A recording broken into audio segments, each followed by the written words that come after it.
जय भीम, नमो बुद्धाय. भगवान बुद्ध आणि त्यांचा धम्म या डॉक्टर बाबासाहेब आंबेडकर लिखित ग्रंथाचं आपण अभिवाचन करत आहोत. आजपर्यंत आपण 17 भाग पाहिले.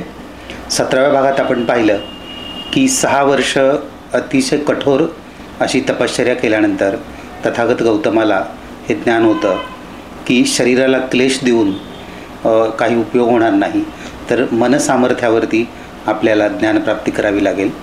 आणि शरीराचे धर्म पाळण्याकरिता तो सुजाताने दिलेली खीर सेवन करतो. आणि त्यानंतर निरंजना नदीच्या काठी बोधगयेला पिंपळ वृक्षाखाली तो ध्यानाला बसतो आणि त्यावेळेला ते असं पण करतात की आता माझे मांस सुकून गेलं आणि हाडं जरी नष्ट झाली तरी मला ज्ञानप्राप्ती झाल्याशिवाय मी इथून उठणार नाही. यावेळेला मार त्याला त्रास देतात आणि पुढील भाग 18वा ज्ञानप्राप्ती. चिंतन काळात उपजीविका करण्यासाठी 40 दिवस पुरेल इतके अन्न सिद्धार्थ गौतमांनी गोळा केले होते. मनाला चलबिचल करणारे दुष्ट विचार मनातून पार काढून टाकल्यानंतर सिद्धार्थ गौतमांनी अन्न ग्रहण केले व ते ताजेतवाने झाले आणि त्यांच्या अंगी शक्ती आली. अशा प्रकारे ज्ञानप्राप्ती करून घेण्याच्या उद्देशाने त्यांनी चिंतनाची पुन्हा तयारी केली. ज्ञानप्राप्ती करून घेण्यासाठी गौतमांना 4 आठवडे सतत ध्यानमग्न राहावे लागले. त्यांना अंतिम अवस्थेला पोचण्यासाठी 4 पायऱ्यांनी मार्गावर आक्रमण करून त्यांनी संपूर्ण ज्ञानप्राप्ती करून घेतली.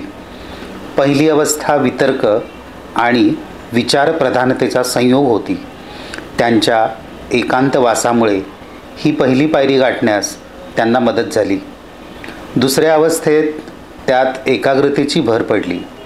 तिसऱ्या अवस्थेमध्ये मनाचा समतोलपणा व जागरूकता यांचा संयोग झाला.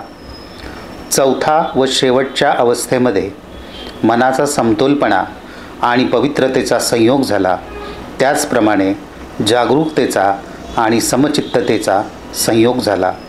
अशा प्रकारे जेव्हा त्यांचे चित्त एकाग्र झाले, जेव्हा ते पवित्र झाले, जेव्हा ते निर्दोष झाले, जेव्हा त्यात किंचितही डाग राहिला नाही, जेव्हा ते सुकोमल झाले, जेव्हा ते दक्ष झाले, जेव्हा त्यात दृढता आली, जेव्हा ते सर्वतः रागरहित झाले, जेव्हा त्यांची नजर एकमात्र उद्देशावरच होती, तेव्हा गौतमांनी आपले सर्व ध्यान त्या एकमात्र समस्येवर केंद्रित केले जी त्यांना अस्वस्थ करीत होती. चौथ्या आठवड्याच्या शेवटच्या दिवशी त्यांचा मार्ग काही अंशी प्रकाशमान झाला. त्यांना स्पष्टपणे दिसून आले की त्यांच्यासमोर 2 समस्या होत्या. पहिली, जगामध्ये दुःख आहे आणि दुसरी ही की हे दुःख नाहीसे कसे करावे व मानवजातीला सुखी कसे करावे. याप्रमाणे 4 आठवडे सतत चिंतन केल्यानंतर अंधकार नाहीसा होऊन प्रकाशाचा उदय झाला. अविद्येचा नाश होऊन ज्ञान उदयास आले. त्यांना एक नवा मार्ग दिसला, नव्या धम्माचा शोध. सिद्धार्थ गौतम जेव्हा चिंतनास बसले तेव्हा त्यांच्या मनावर सांख्य तत्त्वज्ञानाचा बराच प्रभाव होता. त्यांच्यामध्ये जगातील व्यथा आणि दुःख यांचे अस्तित्व ही एक निर्विवाद वास्तव आहे. तथापि दुःख नाहीसे कसे करावे हे जाणण्यास सिद्धार्थ गौतम उत्सुक होते. सांख्य तत्त्वज्ञानाकडे या प्रश्नाचे उत्तरच नव्हते. म्हणून दुःख नाहीसे कसे करावे या प्रश्नावर त्यांनी आपले चित्त केंद्रित केले. स्वाभाविकपणे त्यांनी स्वतःला पहिला प्रश्न विचारला, तो असा की ती कोणती कारणे आहेत, ते कोणते हेतू आहेत ज्यामुळे व्यक्तिमात्राला दुःख भोगावे लागते. त्यांचा दुसरा प्रश्न असा होता की दुःखाचा नाश कसा करता येईल. या दोन्ही प्रश्नांचे बिनचूक उत्तर त्यांना मिळाले. त्यालाच सम्यक संबोधी म्हणतात. याच कारणामुळे त्या पिंपळाच्या झाडाला ज्याच्या खाली बसून सिद्धार्थाने सम्यक संबोधी प्राप्त केली त्याला बोधिवृक्ष असे नाव मिळाले. बोधिसत्व गौतम सम्यक संबोधीनंतर बुद्ध झाले. ज्ञानप्राप्तीपूर्वी सिद्धार्थ गौतम केवळ बोधिसत्व होते. ज्ञानप्राप्तीनंतर ते बुद्ध झाले. बोधिसत्व कोणाला म्हणावे आणि बोधिसत्व म्हणजे काय? जो बुद्ध होण्याकरिता प्रयत्नशील असतो त्याला बोधिसत्व असे म्हणतात. एक बोधिसत्व बुद्ध कसा बनतो? बोधिसत्वाला सतत 10 जन्मांपर्यंत जीवनभर बोधिसत्व राहावे लागते. बुद्ध होण्यासाठी बोधिसत्वाला काय करावे लागते? बोधिसत्व आपल्या जीवनाच्या पहिल्या अवस्थेत मुदिता म्हणजेच आनंद प्राप्त करून घेतो.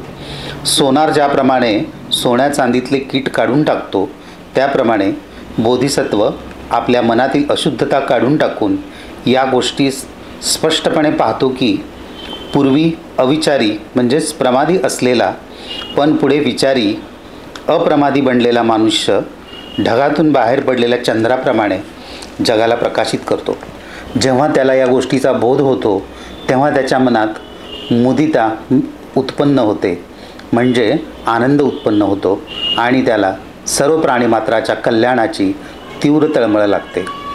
आपल्या जीवनाच्या दुसऱ्या अवस्थेत त्याला विमला भूमी म्हणजेच शुद्धता प्राप्त होते. यावेळी बोधिसत्व कामवासनेपासून सर्वथा मुक्त झालेला असतो. तो दयाशील होतो. तो सर्वांना दया दाखवितो. तो ना कोणाच्या दुर्गुणाला उत्तेजन देतो किंवा ना कोणाच्या सद्गुणाला नाउमेद करतो. आपल्या जीवनाच्या तिसऱ्या अवस्थेत तो प्रभाकारी अवस्थेला म्हणजेच तेजस्विता प्राप्त करतो. यावेळी बोधिसत्वाची बुद्धी आरशाप्रमाणे स्वच्छ झालेली असते. अनात्म व अनित्यता या सिद्धांतांना तो पूर्णपणे समजून घेतो आणि त्यांना हृदयंगम करतो. आता त्याला फक्त सर्वोच्च ज्ञान मिळविण्याची इच्छा असते आणि त्यासाठी तो मोठात मोठा त्याग करण्यास तयार असतो. जीवनाच्या चौथ्या अवस्थेत बोधिसत्व अर्चिष्मती भूमी म्हणजेच अग्निप्रमाणे तळपणारी बुद्धी प्राप्त करतो. या जन्मी जीवनात बोधिसत्व आपले सर्व ध्यान अष्टांगिक मार्गावर केंद्रित करतो. 4 सम्यक व्यायामांवर केंद्रित करतो. 4 प्रयत्नांवर केंद्रित करतो. त्याचप्रमाणे 4 वृद्धिपदांवर आणि 5 प्रकारच्या शिलांवर आपले चित्त केंद्रित करतो. जीवनाच्या 5व्या अवस्थेत तो सुदुर्जया म्हणजेच जिंकण्यास कठीण अशी स्थिती प्राप्त करून घेतो. सापेक्ष आणि निरपेक्ष यांच्यातील संबंधांचे त्याला पूर्ण ज्ञान होते. जीवनाच्या 6व्या अवस्थेत तो अभिमुखी भूमी प्राप्त करतो.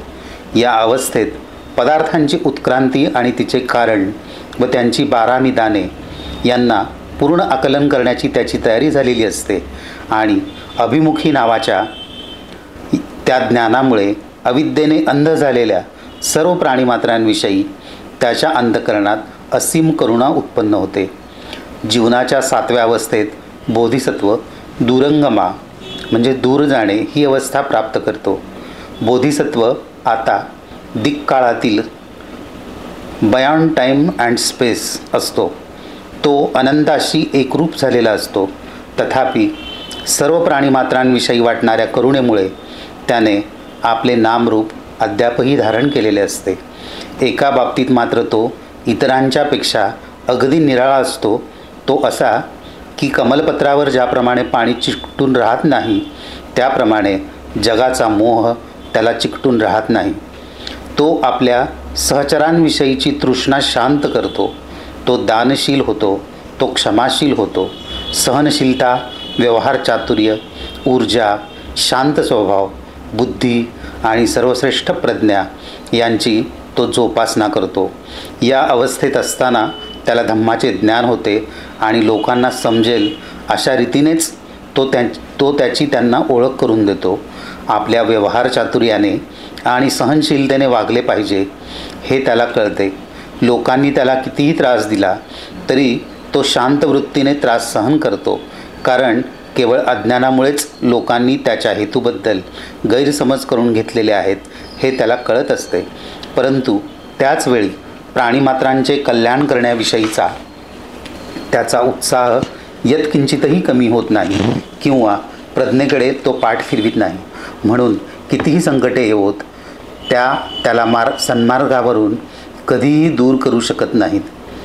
जीवनाच्या 8व्या अवस्थेत तो अचल होतो या अचल किंवा अढळ अवस्थेत बोधिसत्वाला करावे लागणारे सर्व कष्ट संपतात. जे जे चांगले आहे ते तो स्वाभाविकताच अनुसरतो. तो जी गोष्ट करील त्या गोष्टीत तो यशस्वी होतो. जीवनाच्या 9व्या अवस्थेत तो साधुमती भूमी प्राप्त करतो, ज्याने सर्व धर्म किंवा त्यांचे शास्त्र आणि सर्व दिशा यात संचरण केलेले असते. त्यांचे त्याला पूर्ण आकलन झालेले आहे असा तो कालातीत होतो. अशा मनुष्याची साधुमती ही अवस्था असते.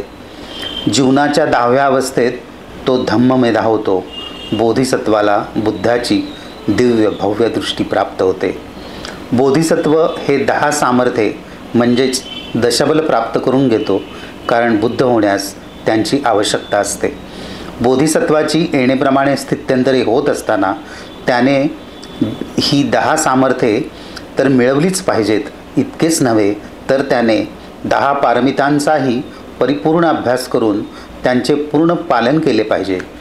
जीवनाच्या एका अवस्थेमध्ये एका पारमितेची परिपूर्ती केली पाहिजे. पारमिताचा खास व्यासंग पायरीने केला पाहिजे. एका जीवनावस्थेत एकच पारमिता अभ्यासली पाहिजे. एकीचा थोडा अंश आणि दुसरीचा थोडा अंश असे मिश्रण त्यात असता कामा नये. अशा प्रकारे बोधिसत्वाची दुहेरी तयारी झाल्यानंतरच तो बुद्ध होण्यास सक्षम होतो. बुद्ध होणे हा बोधिसत्वाच्या जीवनातील कळस होय. बोधिसत्वाच्या या जीवनावस्थांचा किंवा जातकांचा हा सिद्धांत ब्राह्मणांच्या अवतारवादाच्या ब्राह्मणोक्त सिद्धांताच्या सर्वतः प्रतिकूल आहे. म्हणजे देव अवतार घेतात या सिद्धांताच्या विरुद्ध आहे. जातक कथांचा आधार असा आहे की भगवान बुद्धांच्या व्यक्तिमत्वामध्ये अत्युच्च शुद्धावस्थेच्या जीवनाचा समावेश आहे.